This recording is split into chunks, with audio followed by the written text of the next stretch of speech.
வயநாட்டில் பிரியங்கா காந்தியை காங்கிரஸ் தலைமை களமிறக்கியது நன்கு திட்டமிடப்பட்ட உத்தியாகவே பார்க்கப்படுவது குறித்து அலசுகிறது இந்த தொகுப்பு.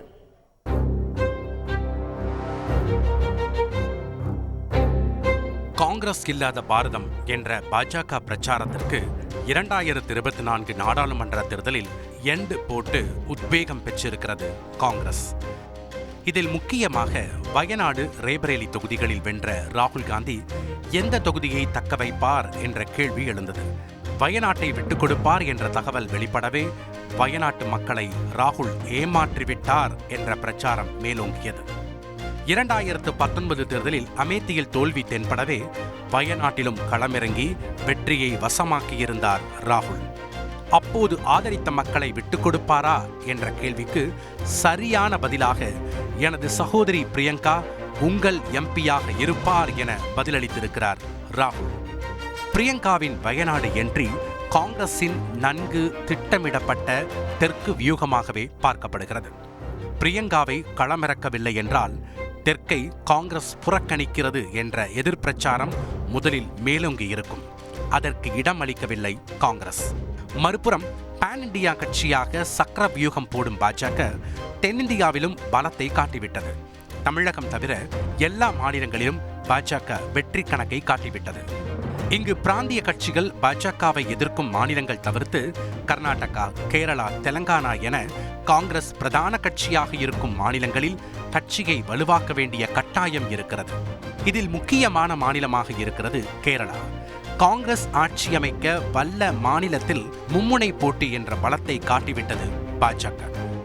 கேரளாவில் 2019 நாடாளுமன்ற தேர்தலில் பாஜக கூட்டணி வாக்கு வங்கி 15.2% இருந்தது. 2021 சட்டப்பேரவை தேர்தலில் 12.41% குறைந்தது.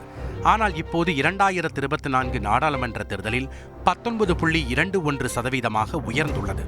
பாஜக வாக்கு வங்கி மட்டும் 13% இருந்து 16.68% உயர்ந்துள்ளது. திருச்சூரில் நடிகர் சுரேஷ் கோபி வெற்றியை பதிவு செய்திருக்கிறார்.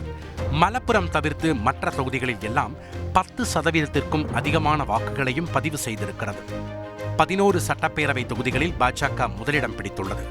இப்போது அங்கு 2026 சட்டப்பேரவை தேர்தலை குறிவைக்கிறது பாஜக.